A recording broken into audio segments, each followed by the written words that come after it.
और आपके साथ ब्लैक एंड व्हाइट में अब मैं अंजना ओम कश्यप आगे की खबरें बताऊंगी। आज का दिन यानी कि 12 जून 2025 दुनिया के विमान हादसों के इतिहास के सबसे काले दिनों में से एक माना जाएगा।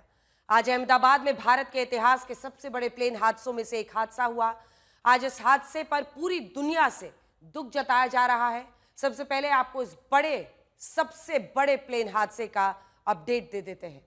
ये प्लेन अहमदाबाद से लंदन के गैटविक एयरपोर्ट जा रहा था। ये एयर इंडिया की फ्लाइट संख्या AI-171 थी जो हादसे का शिकार हुई। फ्लाइट में कुल 242 लोग सवार थे, जिसमें 230 यात्री, 10 क्रू मेंबर्स और 2 पायलट थे। जैसे ही प्लेन अहमदाबाद के सरदार वल्लभ भाई पटेल एयरपोर्ट से उड़ा, कुछ ही सेकंड्स में क्रैश हो गया। अभी तक की जानकारी के मुताबिक इस हादसे में गुजरात के पूर्व मुख्यमंत्री विजय रूपाणी जी का निधन हो गया है। हादसे में अभी तक सिर्फ एक शख्स के जिंदा होने की खबर आई है। दीव के रमेश विश्वास कुमार इस हादसे में बच गए हैं, जो दीव में घूमने के लिए गए थे और वहां से वापस गैटविक जा रहे थे। टाटा ग्रुप की तरफ से मृतकों के परिवार वालों को 1-1 करोड़ रुपए का मुआवजा देने का ऐलान भी किया गया है। इसके अलावा टाटा ग्रुप घायलों का भी इलाज करवाएगा और हादसे में जिन इमारतों का नुकसान हुआ है उनका भी निर्माण करेगा। अहमदाबाद के पुलिस कमिश्नर ने 204 लोगों की मौत की पुष्टि की। मृतकों की पहचान करना बहुत मुश्किल हो रहा है। कल्पना कीजिए, इसीलिए डीएनए सैंपलिंग का सहारा लिया जा रहा है। इस फ्लाइट में 169 भारतीय, 53 ब्रिटिश, 7 पुर्तगाली, 1 कैनेडियन नागरिक सवार थे, जिसमें 103 पुरुष थे, 114 महिलाएं थीं, 11 बच्चे और 2 नवजात शामिल हैं। इस हादसे की बड़ी बात यह है कि बोइंग का 7878 ड्रीम लाइनर का ये दुनिया में पहली बार क्रैश होने का मामला है। वैसे तो इस हादसे के कुछ वीडियो भी आए हैं जिनमें हादसा होता हुआ दिख रहा है। विमान एयरपोर्ट से जैसे ही उड़ा, तुरंत वो हादसे का शिकार हो गया। वीडियो में दिख रहा है कि कैसे विमान के नीचे गिरते ही आग लग गई। हमने आर्टिफिशियल इंटेलिजेंस की मदद से इस हादसे का एक सीक्वेंस तैयार किया है, जिसे आपको देखना चाहिए।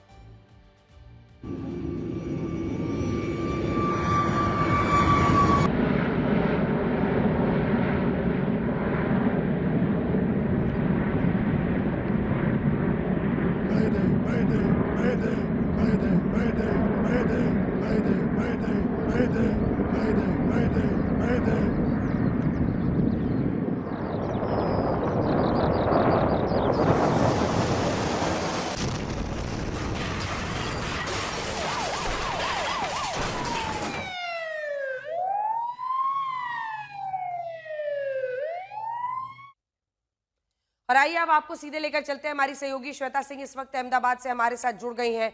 एक तरफ ये गम 204 लोगों का, अब तक का विमान हादसों का अगर हम इतिहास देखें तो चरखी दादरी के बाद शायद ये सबसे बड़ा हादसा है जिसमें सबसे ज्यादा जाने गई हैं। वहीं दूसरी तरफ जो चमत्कार ही हुआ है जिसमें एक शख्स बच गए हैं। आप वहां पर मौके पर मौजूद हैं इस वक्त, श्वेता, क्या बताएंगे?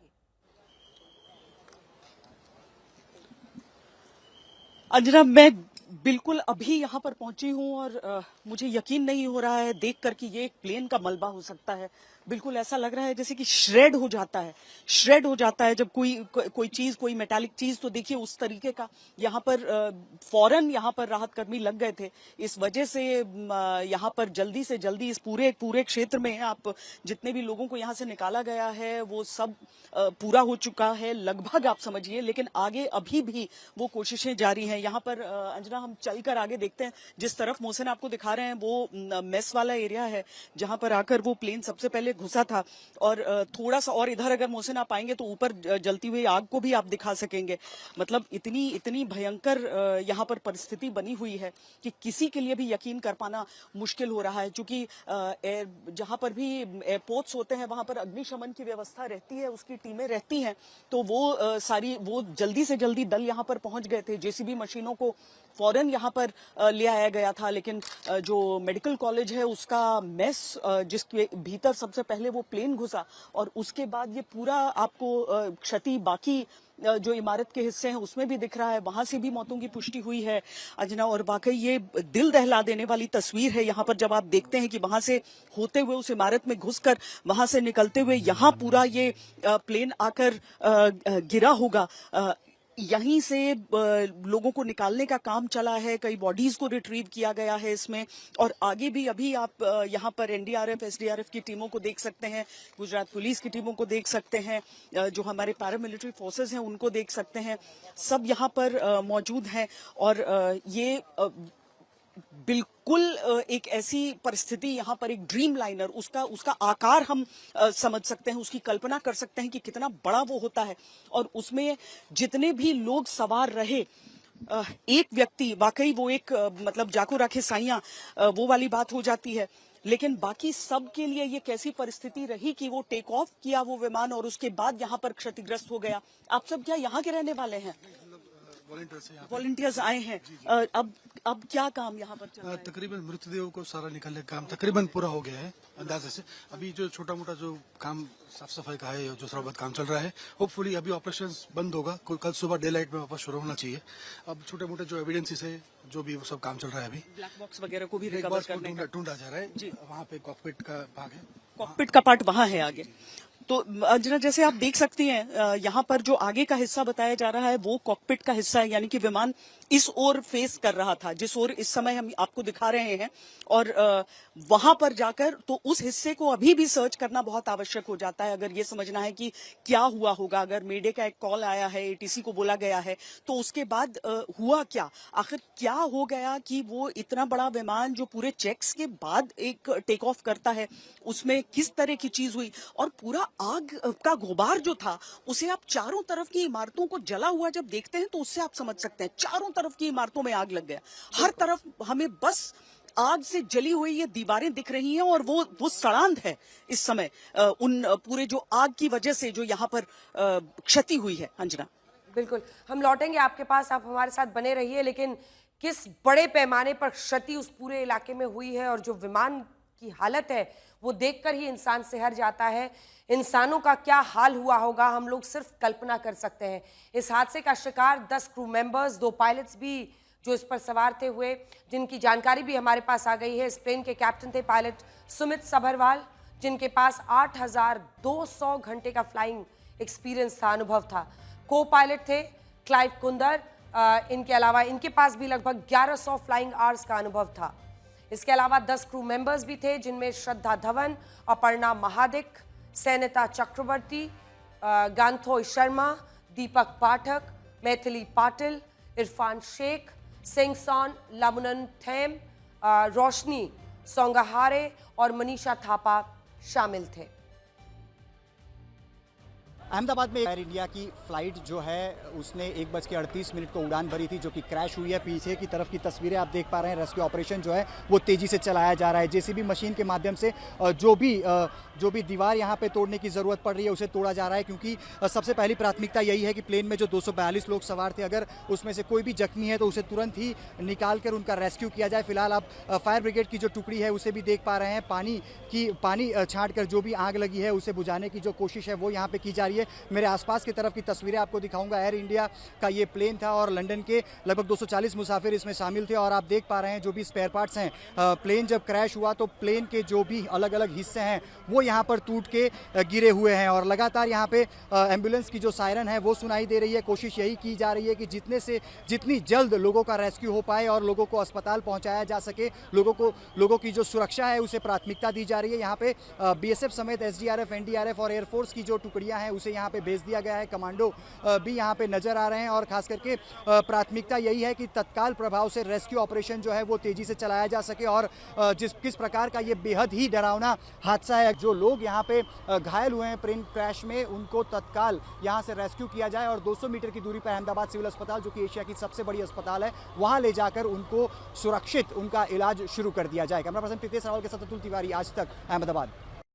तो हमारे तमाम सहयोगी जो अलग अलग वक्त पर अलग अलग जगहों पर पहुंचे, उन्होंने पूरी ग्राउंड रिपोर्ट आपके सामने रखी है। इस हादसे ने सिर्फ विमान में सवार लोगों की जिंदगी ही नहीं छीनी, बल्कि दुर्घटना ने अपनी चपेट में अहमदाबाद के बीजे मेडिकल कॉलेज के MBBS छात्रों और डॉक्टर्स को भी अपनी जद में ले लिया।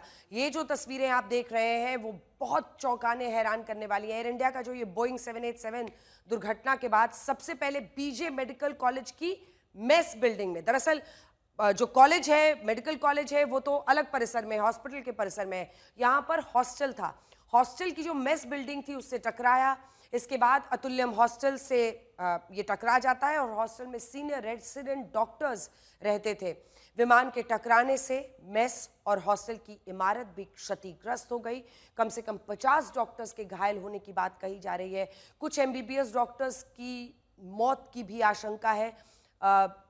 एक वक्त को मन दहल जाता है ये सोचकर भी कि ऐसे युवा डॉक्टर्स थे जो लोगों की ज़िंदगी बचाने में अपनी पूरी जीवन की शिक्षा समर्पित कर रहे थे, लेकिन उन्हीं के साथ ऐसा हादसा हो गया। BJ मेडिकल कॉलेज में DNA टेस्टिंग की व्यवस्था की गई है ताकि मृतकों की अब पहचान हो सके, क्योंकि जो हालत इस विमान की है, यही हम आपको बार बार कह रहे हैं कि जो हालत इस विमान की है, सोचिए इंसानों का क्या होगा।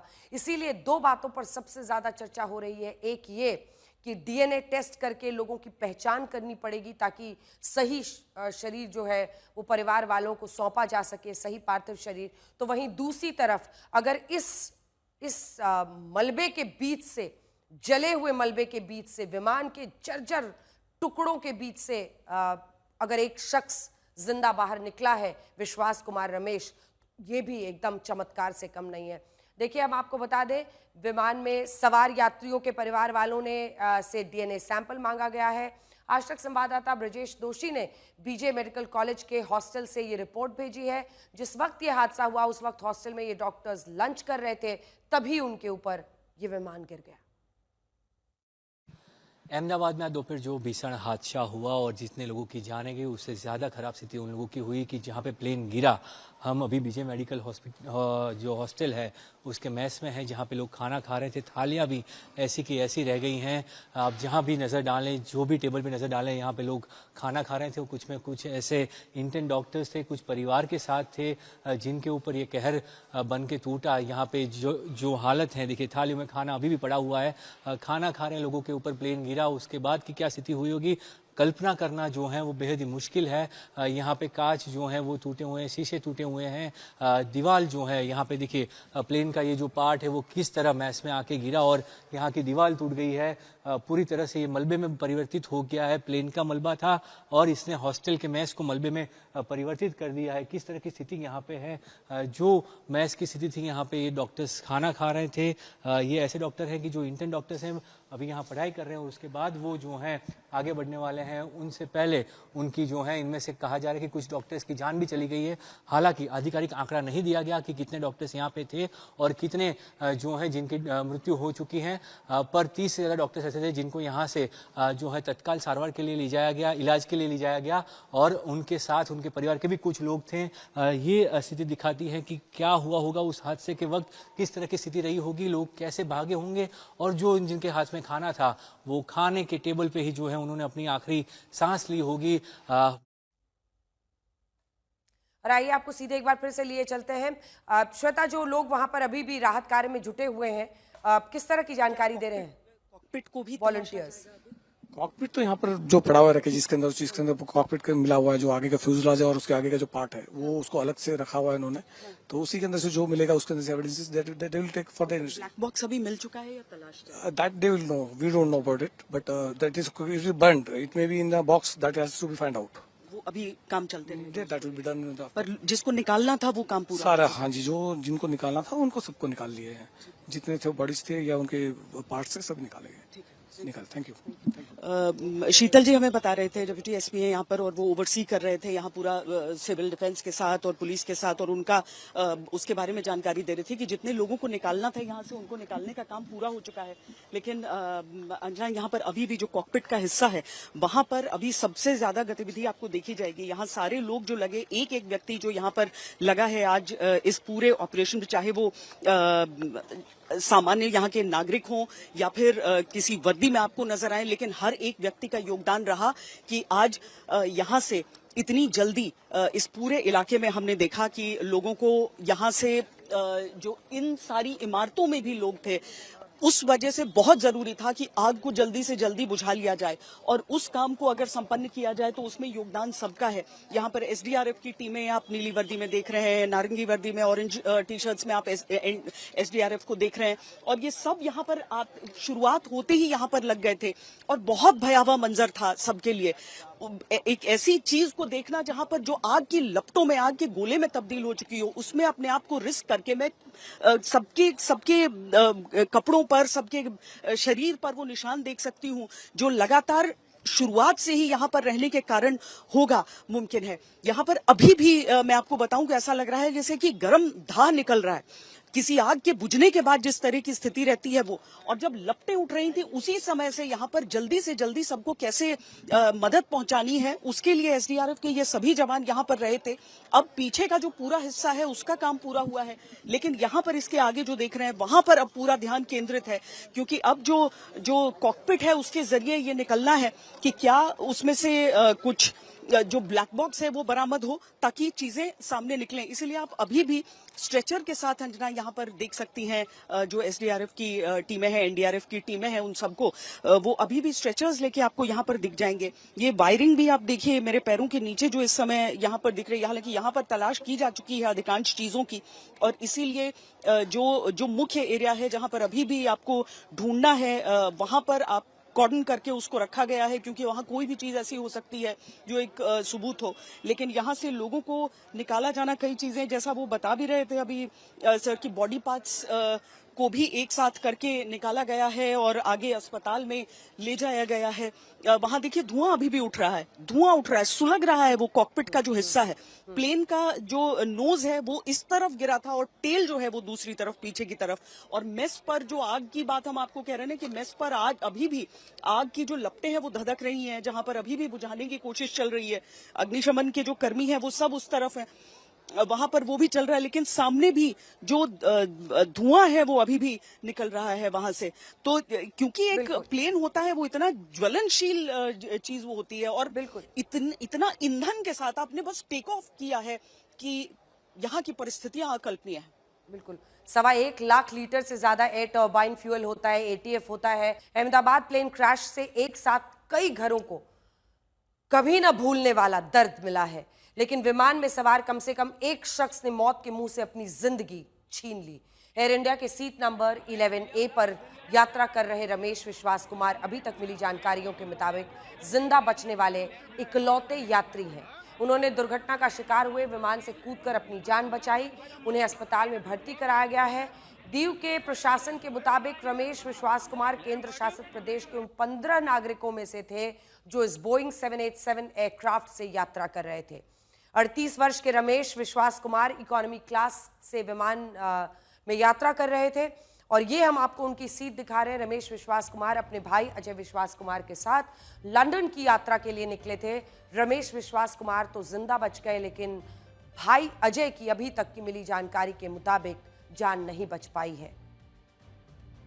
आज अपराह्न जो अहमदाबाद लंदन फ्लाइट क्रैश हुई है उसमें दीव के करीब 15 नागरिक चिन्हित किए गए हैं और एक नागरिक मिस्टर विश्वास घायल अवस्था में हॉस्पिटल में एडमिट हैं।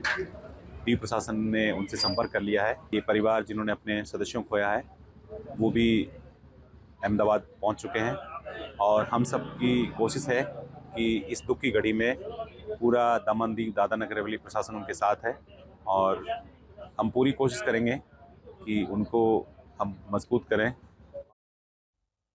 और अब सवाल है कि इस हादसे का कारण क्या रहा होगा। सारी चर्चा इसी सवाल पर अटक रही है कि ऐसा क्या हुआ कि सिर्फ कुछ ही सेकंड में ये विमान क्रैश हो गया।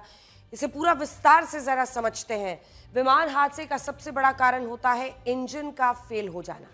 ऐसे यात्री विमान में 2 इंजन होते हैं और अगर एक इंजन फेल होता है तो भी दूसरा इंजन काम करता है, विमान सुरक्षित रहता है।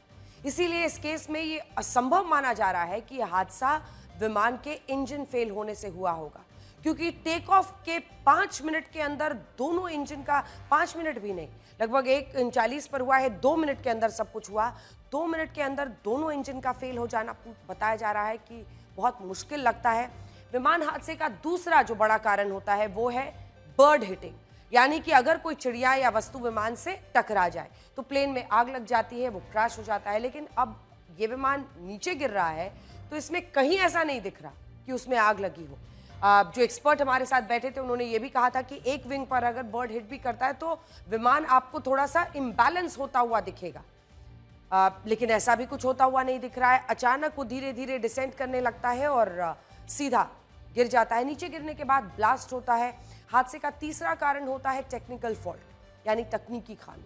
अब ये तकनीकी खामी कुछ भी हो सकती है, जैसे फ्लाइट के टेक ऑफ से पहले उसकी पूरी जांच होती है, उसके बाद ही प्लेन उड़ान भरता है। इस केस में टेक्निकल फॉल्ट ही हादसे का कारण बताया जा रहा है, क्योंकि पायलट ने आखिरी समय पर यह कहा था कि उन्हें थ्रस्ट नहीं मिल रहा है।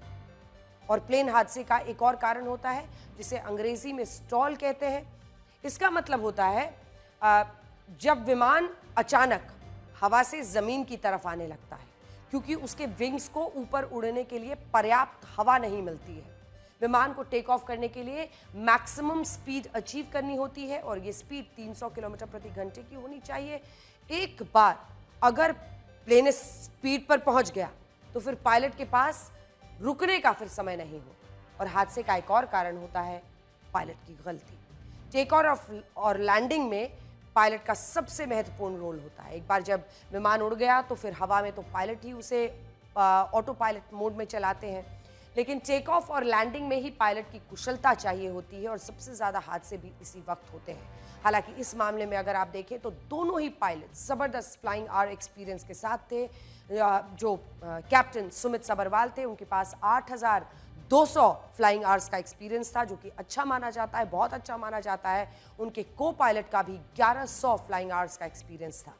इस केस में भी ऐसा ही लग रहा है जैसे पायलट विमान को उस वक्त कंट्रोल नहीं कर पाए जब कोई टेक्निकल फॉल्ट आया।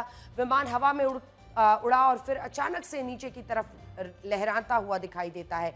नीचे गिरकर, एक बार दिखा दीजिए तस्वीरें, आग के गोले में बदल जाता है। अब ये तो जांच के बाद ही पता चलेगा कि इस हादसे की आखिर वजह क्या थी, लेकिन टेक ऑफ के फौरन बाद आप देखिए अचानक विमान नीचे की तरफ मेडे कॉल करते हैं कैप्टन सुमित सबरवाल, और उसके बाद जब विमान गिरने लगता है, यहाँ के बाद मतलब अभी तो जैसे एयरपोर्ट के पूरे कैंपस से वो बस निकले ही थे, उसके बाद से ही डिसेंट शुरू हो जाता है, यानी नीचे की तरफ आना, और फिर पूरी तरह से क्रैश कर जाता है। और एक बार ड्रीम लाइनर 787 जमीन छू ले, गिर जाए, क्रैश कर जाए तो 1.25 लाख से ज़्यादा का जो एयर टर्बाइन फ्यूल है, 1.25 लाख लीटर से ज़्यादा का, उसके फटने से जिस तरह का विस्फोट हुआ है वो वीडियो आप देख रहे हैं।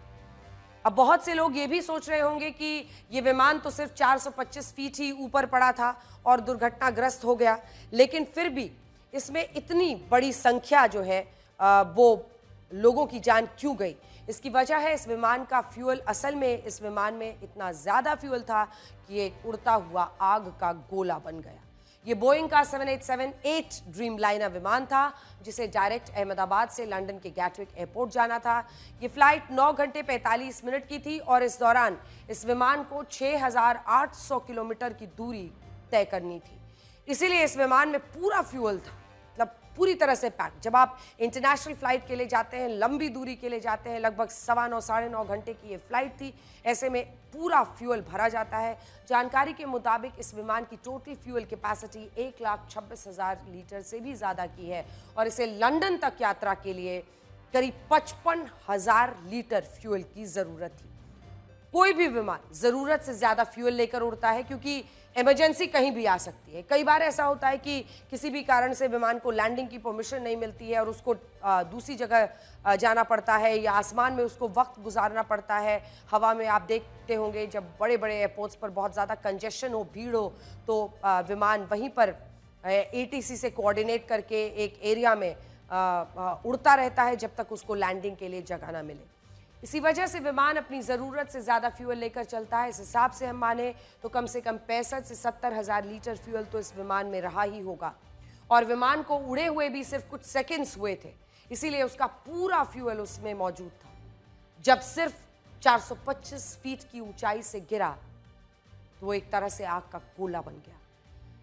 अब सोचिए कि अगर 65 से 70,000 लीटर जेट फ्यूल एक जगह पर गिरेगा और उसमें आग लगेगी, सोचिए क्या स्थिति होगी। वैसे ही हाईली इन्फ्लेमेबल सब्सटेंस ये होता है, बहुत ज्वलनशील होता है। विमान में इसी वजह से, एटीएफ की ही वजह से लोगों को लाइटर और कुछ भी ऐसी चीज़ें लेने की इजाज़त नहीं होती है जो जिसकी चिंगारी भी निकले, क्योंकि फिर वहाँ से जो आग भड़केगी उसको रोका नहीं जा सकता। इसीलिए तो हम कह रहे हैं कि ये विमान पूरी तरह से आग का गोला बन गया और उस वक्त यहाँ कम से कम 1200 से 1500 डिग्री सेल्सियस का तापमान रहा होगा। और इस तापमान पर, इस टेम्परेचर पर तो लोहा तक गल जाता है। सोचिए इंसान का क्या हाल हुआ होगा। चलते हैं, हमारी सहयोगी इस वक्त हमारे साथ श्वेता मौजूद है सीधा अहमदाबाद से।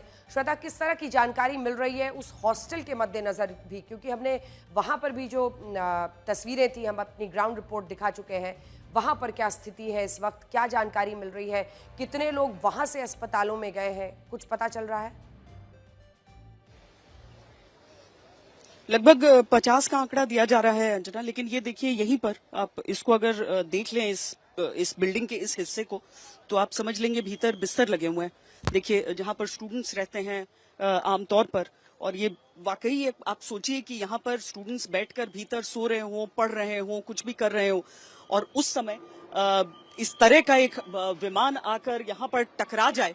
ये रास्ता मैं आपको वो दिखा रही हूँ ऊपर, जहाँ से जो रास्ता है विमानों के जाने का, और उस तरफ जहां पर आग अभी भी लगी है वो मेस का एरिया जहां पर पहले टकराते हुए आया, और यहां पर वो हॉस्टल के बाकी रूम्स में आपको दिखा रही हूँ जहां पर घिसटता हुआ जब प्लेन आगे आया और आग के गोले में तब्दील हुआ, उस समय यहां पर स्टूडेंट्स मौजूद थे।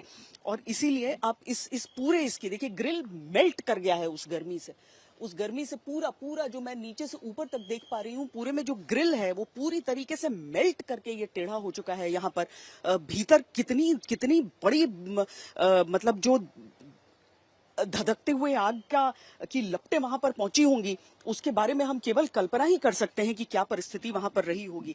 आप वहां पर बुक्स और बिस्तरों को आप भीतर देख सकते हैं। तो दूसरी तरफ आप जब यहाँ पर नजर दौड़ाती है ना अंजना, तो यहाँ पर आपको मुमकिन है कि जो एयरक्राफ्ट से छिटक कर चीजें गिरी, दवाइयों की पोटलियां, वो सारी चीजें यहाँ पर दिख रही हैं आपको। कुछ सीट्स, जली हुई सीट्स आपको दिख जाएंगी।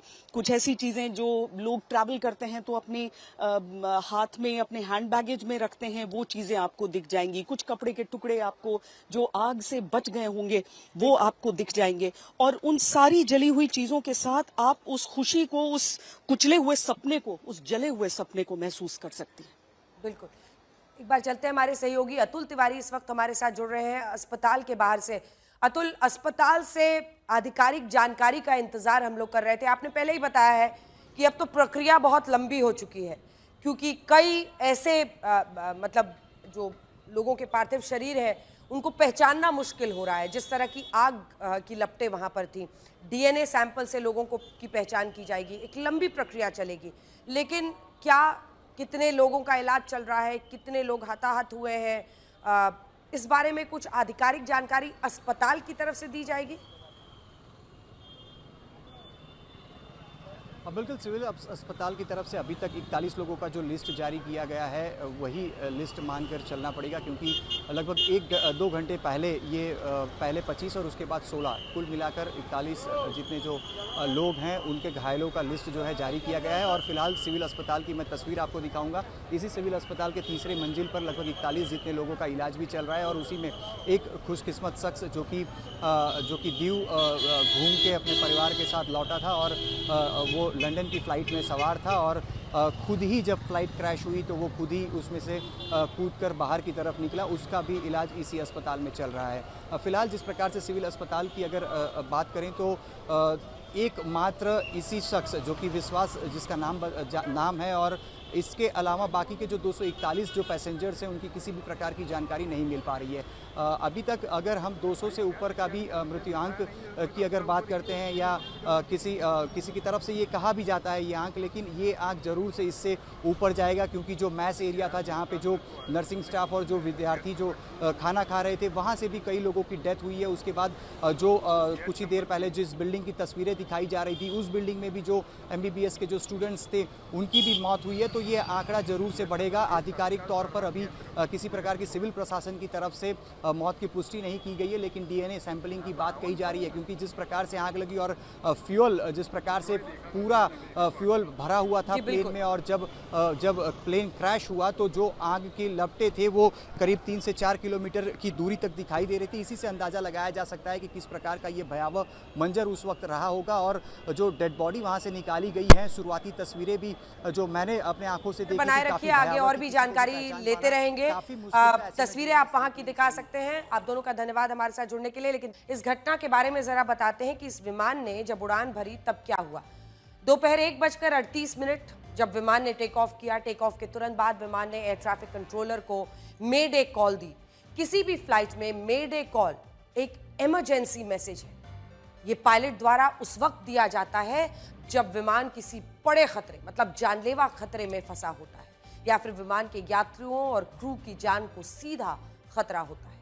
मेडे कॉल कई स्थितियों में हो सकता है, जब विमान का इंजन फेल हो जाए, विमान में आग लग जाए, हवा में टकराने का खतरा हो, या हाईजैक की स्थिति पैदा हो जाए। मेडे कॉल के जरिए पायलट एयर ट्रैफिक कंट्रोलर को संपर्क करता है और अपने नजदीकी विमानों को अलर्ट करता है कि उनके प्लेन को तुरंत मदद की जरूरत है। मेडे कॉल की स्थिति में इस प्लेन के रेडियो पर 3 बार मेडे बोला जाता है। इस स्थिति में पायलट बार बार 3 बार वो मेडे कहते हैं। इससे एयर ट्रैफिक कंट्रोलर को स्पष्ट हो जाता है कि विमान वास्तव में संकट में है। ये मजाक में या गलती से नहीं बोला जाता। जैसे ही मेडे कॉल दिया जाता है, कंट्रोल रूम उस विमान को प्राथमिकता देता है, अपने सभी संसाधनों को उसकी मदद में लगा देता है, जैसे इमरजेंसी लैंडिंग की इजाजत हो, रनवे खाली कराना हो, एम्बुलेंस हो, फायर ब्रिगेड तैयार रखना हो। मेडे शब्द फ्रेंच के मायदर से बना है, जिसका मतलब होता है मेरी मदद करो, हेल्प मी। यही यदि हालात बहुत ज्यादा गंभीर नहीं हो लेकिन चिंताजनक हो, तब पायलट पैन कॉल करता है, जो मेडे से एक श्रेणी कम गंभीर कॉल मानी जाती है। इस विमान के पायलट ने भी मेडे कॉल दी। पायलट ने एयर ट्रैफिक कंट्रोलर को कहा कि आई एम लूजिंग थ्रस्ट, यानी हमें थ्रस्ट नहीं मिल रहा। थ्रस्ट से ही विमान ऊपर की तरफ जाता है। इसी बीच जमीन से लगभग 425 फीट की ऊंचाई पर उसका संपर्क टूट गया और थ्रस्ट न मिलने की वजह से विमान हवा में असंतुलित हुआ और कुछ ही सेकंड में एयरपोर्ट की सीमा के बाहर एक घनी आबादी वाले इलाके में आ गिरा। क्रैश के तुरंत बाद विमान में भयानक आग लग गई। अब सवाल यह है कि आखिर थ्रस्ट होता क्या है, जिसके ना मिलने से यह विमान इस तरह से दुर्घटनाग्रस्त हो गया। क्योंकि अभी इतनी जानकारी तो आ ही रही है कि उसने मेडे के पहले थ्रस्ट नहीं मिल रहा, ये जानकारी एटीसी को दी थी। अब देखिए, वास्तव में थ्रस्ट एक मैकेनिकल फोर्स होता है जो किसी विमान को हवा में उड़ने की ताकत देता है। ये थ्रस्ट विमान के इंजन द्वारा पैदा किया जाता है। ऐसे में सवाल यही है कि आखिर इंजन गैस पर काम करता है। जैसे ही गैस पीछे की ओर तेजी से जाती है, विमान का इंजन इसके विपरीत तेजी से आगे बढ़ता है, जो विमान के लिए एक फोर्स पैदा करता है, जिससे विमान आगे बढ़ता है। इसे ही थ्रस्ट कहते हैं। ये थ्रस्ट होता है। ये क्रिया की प्रतिक्रिया के नियम पर काम करता है, एक्शन के बदले रिएक्शन। आसान भाषा में इसे एक कार के उदाहरण से समझ सकते हैं। विमान के पायलट की जगह अगर आप देखें तो कार की सीट पर आप बैठे हैं। जैसे आप एक्सीलरेटर पर पैर रखते हैं, आप खुद को सीट से एक तरह से देखते हैं कि आप उससे लग के बैठे हैं। इसके विपरीत दिशा में आपकी कार आगे बढ़ती है। इस हादसे में कई लोगों ने अपनों को खोया है। वो सुबह ही अपने परिजनों को लंदन की फ्लाइट में बिठाकर लौटे थे। ज्यादातर लोग गुजरात के ही थे, अलग अलग जिलों के थे। जैसे ही उन्हें हादसे की जानकारी मिली, उनमें से बहुत से लोग एयरपोर्ट पहुंच गए।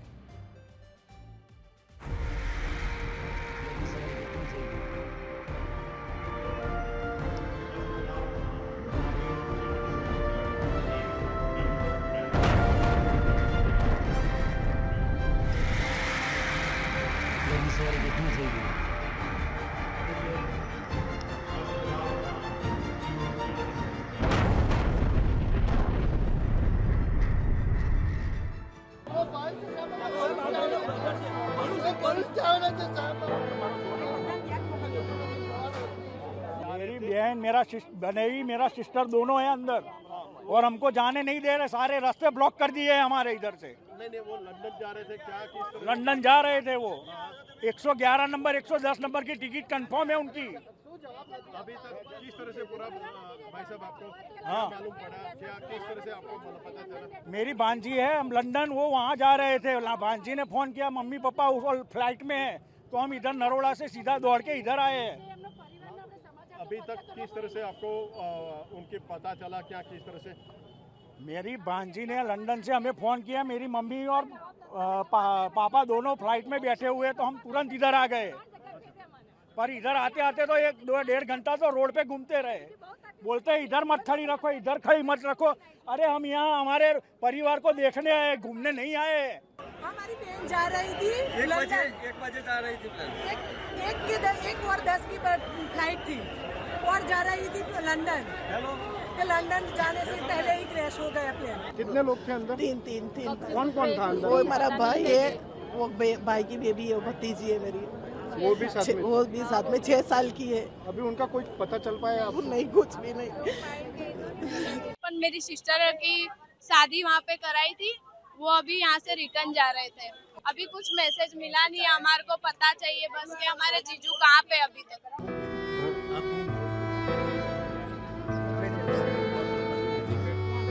के पास जा रही थी। आपकी बेटी क्या करने जा रही थी? उसके हस्बैंड के पास जा रही थी। वो कितने साल से वहाँ पे रह रही है? 4 साल हो गए, 5वां साल है अभी। अच्छा, तो यहाँ पे आपको मिलने के लिए आए?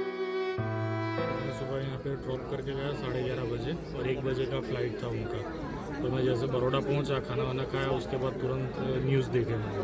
उसके बाद मैंने इंक्वायरी की तो पता चला वही फ्लाइट है जो क्रैश हो चुका है। किस तरह से अभी परिवार में क्या माहौल है? माहौल अभी बहुत गमगीन है और अभी कुछ बता नहीं सकते क्योंकि बहुत सारी डेड बॉडीज़ है और पहचानना भी मुश्किल है।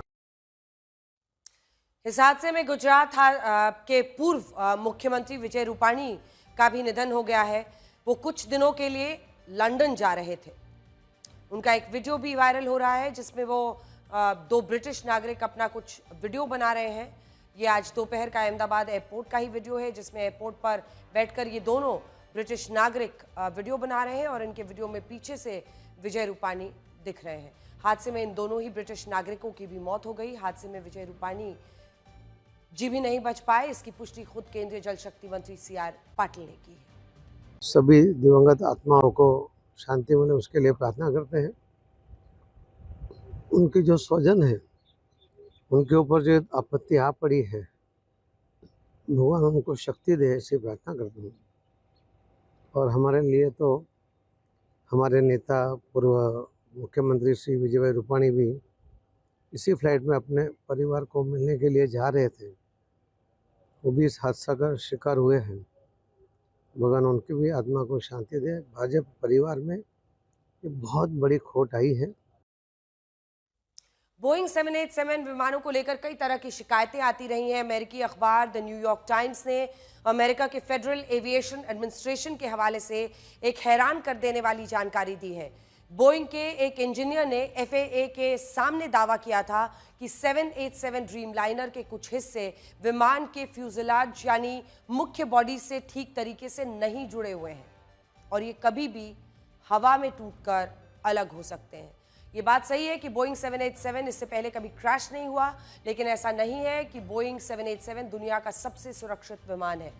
अहमदाबाद में बोइंग 787 के साथ जो हादसा हुआ है उसका कारण थ्रस्ट का ना मिलना था, जिससे विमान स्टॉल की स्थिति में आ गया, यानी हवा में ऊपर उठने के बजाय वो नीचे गिरने लगा।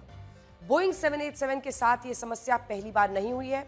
पिछले कुछ महीनों में बोइंग 787 ड्रीमलाइनर में इस तरह की समस्या देखने को मिली है, जिसमें प्लेन हवा में ही अचानक कई फीट नीचे गिर गई है। 10 जनवरी 2025 को कतार एयरवेज के बोइंग 787 में भी गंभीर समस्या आ गई थी। ये विमान दोहा से डेनमार्क जा रहा था। उड़ान के समय हवा में ही ये विमान अचानक से 3000 फीट प्रति मिनट की रफ्तार से 850 फीट तक नीचे गिर गया। गनीमत तब ये थी कि जल्दी ही ये स्थिति संभल गई, नहीं तो बड़ा हादसा हो सकता था। इसी तरह से 23 जनवरी 2025 को यूनाइटेड एयरलाइंस का बोइंग 787 हवा में अचानक 175 फीट नीचे गिर गया। ये विमान नाइजीरिया के लागोस से वॉशिंगटन डल्स के लिए जा रहा था, ड्यूल्स के लिए। इस घटना में 6 यात्रियों को गंभीर चोटें भी आई थी। यानी स्टॉल की स्थिति, थ्रस्ट का ना मिलना बोइंग 787 के लिए नई बात नहीं है। इसके अलावा बोइंग अपनी घटिया बैटरियों की वजह से भी विवादों में रह चुका है। वर्ष 2013 में बोइंग 787 के विमानों में घटिया बैटरी इस्तेमाल करने के आरोप लगे थे। दरअसल विमानों में इस्तेमाल की गई बैटरी में ओवर हीटिंग और आग लगने की समस्या आ रही थी, जिससे बड़े हादसे की आशंका थी। इसी वजह से पूरी दुनिया में बोइंग 787 विमानों को करीब 3 महीने तक उड़ने नहीं दिया गया। 3 महीने तक तमाम जो बोइंग 787 है उसे लोगों की जिंदगी पर एक बड़ा खतरा बनाकर इनको उड़ने से ही पूरी तरह से रोक दिया गया था। कई डॉक्यूमेंट्रीज बनी थी इसके सेफ्टी स्टैंडर्ड्स को लेकर, इसमें जो असुरक्षा के कुछ कारण हैं। वर्ष 2013 में लंदन के हीथ्रो एयरपोर्ट पर इथियोपियन एयरलाइंस के बोइंग 787 में अचानक आग लग गई थी। जांच में पता चला कि आग लगने की वजह विमान की बैटरियां थी। पिछले साल देखिए अमेरिका के अलास्का में 16,000 फीट की ऊंचाई पर उड़ रहे बोइंग 737 विमान का दरवाजा टूटकर गिर गया था। गनीमत यह थी कि इस फ्लाइट में उस दरवाजे के पास वाली कुछ सीट्स पर कोई बैठा नहीं था। इस हादसे ने बोइंग 737 विमान में बैठे यात्रियों को बुरी तरह से डरा दिया था। इसके बाद बोइंग कंपनी को लेकर गंभीर सवाल उठने लगे थे। अब देखिए अक्टूबर 2018 में बोइंग 737 इंडोनेशिया के जावा समुद्र में क्रैश कर गया था। इस हादसे में 189 यात्रियों और 13 क्रू मेंबर्स की मृत्यु हो गई। वर्ष 2019 में इथियोपिया में बोइंग 737 टेक ऑफ के तुरंत बाद अचानक हादसा ग्रस्त हो गया था। इसमें 157 लोग मारे गए थे। इस हादसे की जांच में पता चला कि विमान में खराब सेंसर्स का इस्तेमाल किया गया था। बोइंग ने भी प्लेन हादसों में विमान की कमी को स्वीकार किया था खुद, जिसके बाद एक्शन की बात हुई। इसके बाद अमेरिका की फेडरल एविएशन एडमिनिस्ट्रेशन ने बोइंग पर बाकायदा जांच बैठा दी। इस मामले की अभी भी कोर्ट में सुनवाई चल रही है, लेकिन जुर्माने और सेटलमेंट के तौर पर बोइंग 9,266 करोड़ रुपए देने के लिए तैयार हो गया। इसमें एक बड़ा हिस्सा उन पीड़ित परिवारों को दिया जा सकता है जिन्होंने बोइंग की गलती की वजह से अपनी परिवार के सदस्य की जान गंवाई थी। लेकिन इससे आगे की सुरक्षा का क्या? बोइंग के विमानों में खामियों और खराब क्वालिटी के पार्ट्स इस्तेमाल होने की शिकायतों को लेकर अमेरिकी फेडरल एविएशन एडमिनिस्ट्रेशन ने 89 ऑडिट्स किए, जिसमें से 33 में बोइंग कंपनी फेल हो गई। यानी फेडरल एविएशन एडमिनिस्ट्रेशन ने अपने ऑडिट में यह पाया कि बोइंग अपने विमानों को बनाते वक्त गुणवत्ता पर ध्यान ही नहीं देता। लोगों की जिंदगी दांव पर लग रही है। अमेरिकी विमान कंपनी बोइंग पिछले 100 सालों में विमान बना रही है, लेकिन पिछले 4 दशक से बोइंग के विमान हवाई यात्रा को खतरनाक बना रहे हैं। पिछले कुछ वर्षों से बोइंग के विमान की गुणवत्ता पर गंभीर सवाल उठ रहे हैं। और ये जो विमान है ये 2009 में पहली बार शुरू हुआ था। 2011 से इसने कमर्शियल उड़ान भरना बोइंग 787 ने शुरू किया था। दुनिया के कई देशों की एयरलाइन कंपनियों ने बोइंग पर आरोप लगाए कि वो अपने विमानों के में खराब पार्ट्स का इस्तेमाल करते हैं। अब ये कितनी चिंताजनक बात है, आप इसकी बस कल्पना कीजिए। लोगों की जिंदगी और उसके साथ ऐसा खिलवाड़। बोइंग कितनी खराब गुणवत्ता के पार्ट्स का इस्तेमाल करता है, इस पर वर्ष 2019 में सबसे बड़ा विवाद खड़ा हो गया। बोइंग के क्वालिटी कंट्रोल इंजीनियर जॉन बर्नेट ने मीडिया को बताया था कि बोइंग कंपनी ने अपने 787 ड्रीमलाइनर को बनाने में जल्दबाजी की थी, इसलिए खराब पार्ट्स का इस्तेमाल किया था। 171 दुर्घटनाग्रस्त हुई और कई पैसेंजर इसके अंदर हताहत होने की संभावनाएं हैं। इस घटना से पूरा देश क्षुब्ध है और पूरा देश एक साथ पूर्ण संवेदनाओं के साथ ये जो दुर्भाग्यपूर्ण हादसे में हादसे में पैसेंजर हताहत हुए हैं, इनके परिजनों के साथ खड़ा है। सबसे पहले मैं भारत सरकार, गुजरात सरकार, भारत सरकार के प्रधानमंत्री जी और गुजरात सरकार की ओर से भी जो लोग हताहत हुए हैं, इनके परिजनों के प्रति गहरी संवेदना व्यक्त करता हूं। 10 ही मिनटों में हादसे के भारत सरकार के पास सूचना पहुंची। तुरंत ही मैंने मुख्यमंत्री जी, यहाँ के गृह मंत्री, होम डिपार्टमेंट के control room, civil aviation department, civil aviation मंत्री, सभी से संपर्क किया। प्रधानमंत्री जी का भी तुरंत ही फोन आ गया और भारत सरकार और गुजरात सरकार के सभी डिपार्टमेंट एक साथ होकर राहत और बचाव कार्य में लगे। इस विमान में कुल मिलाकर 230 यात्री देश के और विदेश के और 12 क्रू मेंबर सवार थे। इसमें से एक यात्री का बचने का अच्छा समाचार मिला है, मैं उनको मिलकर आया हूं। मृत्यु का आंकड़ा तो डीएनए परीक्षण और यात्रियों की पहचान के बाद ही अथॉरिटी अधिकृत रूप से घोषित करेगी, मगर जो यात्री बचा है उसको मैं मिलकर आया हूं। घटना के तुरंत बाद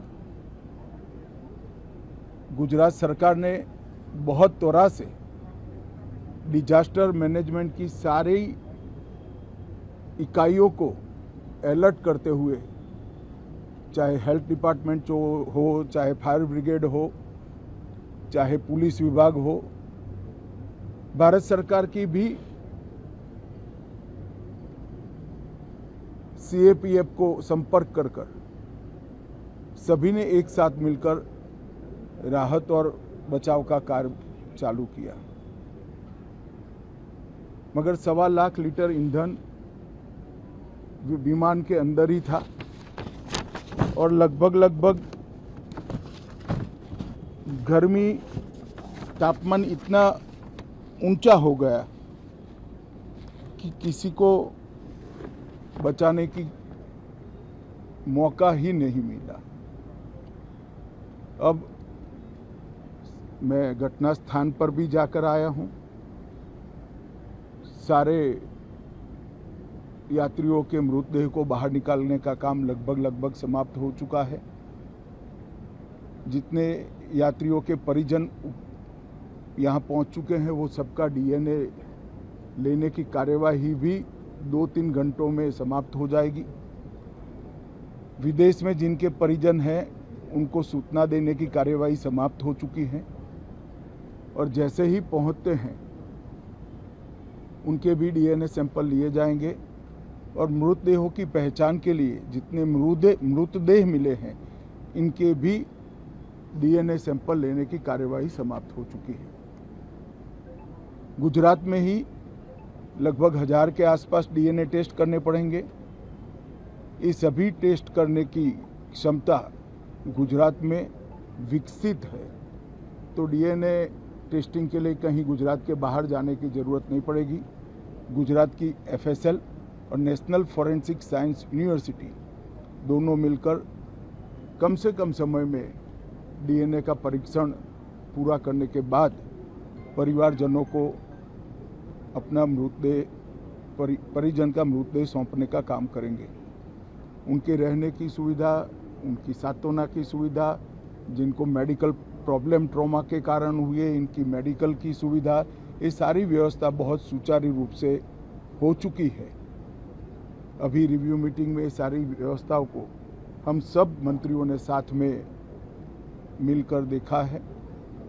एविएशन डिपार्टमेंट ने अपनी जांच शुरू कर दी है और जांच तेजी से आगे बढ़े इसके लिए भी एविएशन मंत्री जी ने सूचनाएं दी है। मैं फिर से एक बार राहत काम में जिन जिन एजेंसियों ने त्वरा के साथ बचाव और राहत का काम किया वो सभी का धन्यवाद करना चाहता हूं और फिर से एक बार जिन्होंने अपने परिजनों को गंवाया है, हताहत हुए हैं, वो सभी को मनपूर्वक संवेदनाएं व्यक्त करता हूं। मैं एक बार जरूर कहना चाहता हूं कि ये एक्सीडेंट है, एक्सीडेंट को कोई रोक नहीं सकता,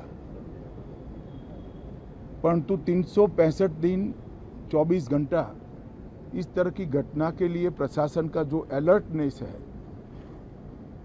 उसकी कसौटी उसी वक्त होती है जब ऐसी घटनाएं होती है। और आज गुजरात के डिजास्टर मैनेजमेंट की तैयारियों का एक प्रकार से दुर्भाग्यपूर्ण तरीके से मगर कसौटी हुआ और बहुत त्वरा के साथ यहाँ पर काम किया गया, वो पूरे देश के मीडिया के सामने और परिजनों के सामने भी आया है। अंत में मैं फिर से एक बार सम्माननीय प्रधानमंत्री नरेंद्र मोदी जी की ओर से, भारत सरकार और गुजरात सरकार की ओर से सभी हताहत लोगों के परिजनों के प्रति गहरी संवेदना व्यक्त करता हूं। धन्यवाद। तो गृह मंत्री अमित शाह जो कि अस्पताल में पहुंचे, वहां पर मौजूद घायलों से मिले हैं और वो खास तौर पर रमेश कुमार विश्वास से भी मिले जिनकी जान बच गई है इस हादसे के बाद। लेकिन आपको बता दें जो बड़ी बातें उन्होंने कही उसमें उन्होंने इस बात की चर्चा की कि हादसा, एक्सीडेंट जिस तरह से हुआ, वक्त ही नहीं मिला कि हादसे को रोका जा सके या कुछ मदद की जा सके। हादसा हाथ में नहीं है, लेकिन उसके बाद जो बचाव और राहत का कार्य है उसमें जो प्रशासन की तरफ से जल्दबाजी दिखाई गई है उसकी वजह से कई लोगों को बचाया जा सका है। परिजनों के प्रति प्रधानमंत्री नरेंद्र मोदी और अपनी तरफ से गहरी संवेदना उन्होंने जाहिर की। फौरन हर संभव मदद हमारी तरफ से किया गया है। ये विमान हादसा दुर्भाग्यपूर्ण है और पीड़ित परिवारों के साथ मेरी पूरी संवेदना है। ये सब गृह मंत्री बोलते हुए उन्होंने कहा कि अभी आंकड़ों के बारे में कुछ भी स्पष्ट नहीं कहा जाएगा क्योंकि डीएनए की जांच होगी और ये वहीं की एफएसएल जो लैब्स है उसमें जल्द से जल्द जांच की जाएगी अहमदाबाद में, ताकि ये सुनिश्चित किया जा सके परिवार वालों को देखने के बाद कि आखिर जो मृत शरीर है उनका वो किसे सौंपना है। क्योंकि आप भी जानते हैं कि जिस तरह के तापमान में ये विमान जला है, शरीर का क्या हाल हुआगा मानव शरीर का। ऐसे में कई लोगों को पहचान पाना ही नामुमकिन हो चुका है। आइए आपको सुनाते हैं उन्होंने क्या कहा। हताहत होने की संभावनाएं हैं। इस घटना से पूरा देश क्षुब्ध है और पूरा देश एक साथ पूर्ण संवेदनाओं के साथ ये जो दुर्भाग्यपूर्ण हादसे में पैसेंजर हताहत हुए हैं इनके परिजनों के साथ खड़ा है। सबसे पहले मैं भारत सरकार, गुजरात सरकार, भारत सरकार के प्रधानमंत्री जी और गुजरात सरकार की ओर से भी जो लोग हताहत हुए हैं इनके परिजनों के प्रति गहरी संवेदना व्यक्त करता हूं। 10 ही मिनटों में हादसे के भारत सरकार के पास सूचना पहुंची। तुरंत ही मैंने मुख्यमंत्री जी, यहाँ के गृह मंत्री, होम डिपार्टमेंट के control room, civil aviation department, civil aviation मंत्री, सभी से संपर्क किया। प्रधानमंत्री जी का भी तुरंत ही फोन आ गया और भारत सरकार और गुजरात सरकार के सभी डिपार्टमेंट एक साथ होकर राहत और बचाव कार्य में लगे। इस विमान में कुल मिलाकर 230 यात्री देश के और विदेश के और 12 क्रू मेंबर सवार थे। इसमें से एक यात्री का बचने का अच्छा समाचार मिला है, मैं उनको मिलकर आया हूं। मृत्यु का आंकड़ा तो डीएनए परीक्षण और यात्रियों की पहचान के बाद ही अथॉरिटी अधिकृत रूप से घोषित करेगी, मगर जो यात्री बचा है उसको मैं मिलकर आया हूं। घटना के तुरंत बाद गुजरात सरकार ने बहुत त्वरा से डिजास्टर मैनेजमेंट की सारी इकाइयों को अलर्ट करते हुए, चाहे हेल्थ डिपार्टमेंट जो हो, चाहे फायर ब्रिगेड हो, चाहे पुलिस विभाग हो, भारत सरकार की भी सीएपीएफ को संपर्क कर सभी ने एक साथ मिलकर राहत और बचाव का कार्य चालू किया। तो गृह मंत्री ने तमाम जानकारी दी। इस मामले में हम बात कर रहे थे बोइंग विमानों की। बोइंग कंपनी के खिलाफ कोर्ट में केस चला। एक सुनवाई में जॉन बर्नेट ये बताया कि विमान में इस्तेमाल होने वाले कई पार्ट्स जो बोइंग 787 है उसके नकली हैं। विमान का इमरजेंसी ऑक्सीजन सिस्टम 2M दर्जे का है, जिसका फेलियर रेट जो है, मतलब फेलियर की जो उसका फीसदी है वो 25% के आसपास है। यानी बोइंग 787 ड्रीम लाइनर के केबिन में उड़ते समय हवा का दबाव कम हुआ तो विमान के 25% हिस्से में बैठे यात्रियों का दम घुटने लगेगा। 62 वर्षीय जॉन बर्नेट बोइंग के खिलाफ एक विसल ब्लोअर थे और बोइंग कंपनी के साथ उनका 30 सालों का अनुभव था। बोइंग में चल रही धांधली के खिलाफ उन्होंने कोर्ट में अपना बयान भी दर्ज करवाया था, लेकिन अगली सुनवाई से पहले ही जॉन बर्नेट की संदिग्ध परिस्थितियों में मौत हो गई थी और उन्हें किसी व्यक्ति ने गोली मार दी थी। कुल मिलाकर जो परिस्थितियां बन रही हैं, अब ये पुराने हम आपको तस्वीरें दिखा रहे हैं, लेकिन जो आज अहमदाबाद में हुआ है उसको लेकर पूरे देश में, पूरे लोगों के मन में। गृह मंत्री अतुल तिवारी हमारे साथ जुड़ गए हैं। अतुल, गृह मंत्री ने जानकारी दी और मुझे लगता है कि जो प्रॉपर आंकड़े हैं वो एक बार तभी जारी किए जाएंगे। अभी डीएनए टेस्ट करके परिवार वालों को शव सौंपने का, उनका पार्थिव शरीर सौंपने की पहले चुनौती होगी। बिल्कुल, गृह मंत्री अमित शाह ने सीधे तौर पर अपनी संवेदना जो भी मृतक हैं उनके परिवारजनों के लिए व्यक्त की है और जिस प्रकार से पहले भी ये बात स्पष्ट हो चुकी है कि डीएनए सैंपलिंग किया जाएगा, उसी के बाद जो भी पार्थिव देह हैं उनको उनके परिवारजनों को सौंपा जाएगा।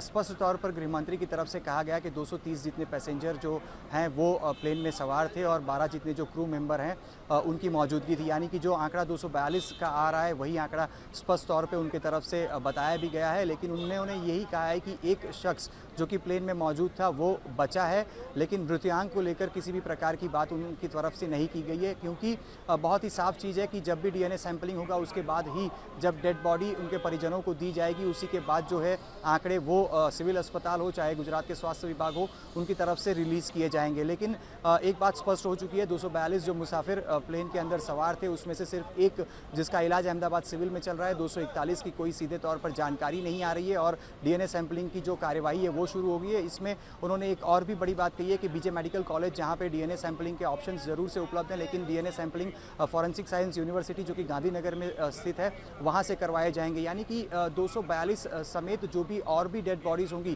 क्योंकि जहां पे प्लेन क्रैश हुआ वहां जो मैच थी वहां पे कुछ नर्सिंग के कर्मचारी और जो विद्यार्थी थे एमबीबीएस के वो भी मौजूद थे, उनकी भी डेथ हुई है। उसके अलावा प्लेन क्रैश होने के बाद जिस बिल्डिंग से जाके टकराया वहाँ पे भी कुछ मेडिकल के स्टूडेंट्स रहते थे, उनकी भी मौत हुई है। यानी कि ये आंकड़ा और भी बढ़ सकता है, लेकिन आधिकारिक तौर पर किसी भी प्रकार का आंकड़ा अभी तक जारी नहीं किया गया है। और ये जारी करना बहुत ही मुश्किल इसलिए भी है क्योंकि जो भी डेड बॉडीज़ वहाँ पे लगभग 1:40 को जब ये हादसा हुआ, जब ये दुर्घटना हुई, उसके बाद जब मैं 2:15 के आसपास क्रैश स्पॉट पे पहुंचा था, उसके बाद जो भी डेड बॉडी वहाँ से निकाली जा रही थी, देख पाना मुश्किल हो रहा था, उनको पहचान पाना काफ़ी मुश्किल हो रहा है। तो ऐसे में डीएनए सैंपलिंग के बाद ही ये पता चलेगा। अतुल, एक बात बताइए, जो परिवार वाले वहाँ पर पहुँच रहे हैं, अतुल, जो परिवार वाले वहाँ पर पहुँच रहे हैं, उसके लिए क्या मैकेनिज्म बनाया गया है? अगर संक्षिप्त में 2 लाइन में आप बताएं कि वो कहाँ पर, क्या उनके लिए कोई हेल्प डेस्क है, क्या तरीका अपनाया जा रहा है? क्योंकि एक तो शोकाकुल इतने होंगे वो, इसी के साथ अस्पताल के अंदर कोई नहीं जा सकता है, क्या मैकेनिज्म वहां पर तैयार किया गया है? 3 लाइन में बताइए। देखिए, सिविल अस्पताल के बिल्कुल पीछे की तरफ बीजे मेडिकल कॉलेज आई हुई है, वहीं पे सैंपलिंग के लिए एक जो कक्ष है वो रेडी कर दिया गया है और परिवारजनों को वहीं पे पहुंचकर अपने डीएनए सैंपलिंग देने के लिए कहा गया है। लेकिन ये जो परिवारजन है उनमें काफ़ी आक्रोश देखा जा रहा है और उनके साथ शायद अभी ऐसी स्थिति भी नहीं है कि बात की जाए, क्योंकि लगातार कुछ ऐसी भी खबरें आ रही हैं कि कुछ लोगों के साथ वहाँ पे कुछ कहासुनी परिवारजनों के साथ भी हो रही है, क्योंकि स्वाभाविक सी बात है, क्योंकि उनके साथ जो परिस्थितियाँ हुई हैं ऐसी, इस हालात में वो कुछ बोलने के लिए भी सक्षम नहीं है फिलहाल। जी, धन्यवाद आपका इस तमाम जानकारी के लिए। लगातार अपडेट्स आपसे लेते रहेंगे। अपने दर्शकों को हम बता रहे हैं, शोकाकुल पूरा देश है, पूरा देश स्तब्ध है उन परिवार वालों के साथ है जिन्होंने अपने को खोया है। चरखी दादरी के बाद ये देश में सबसे बड़ा विमान हादसा है जिसमें सबसे ज्यादा लोगों के मारे जाने की आशंका है।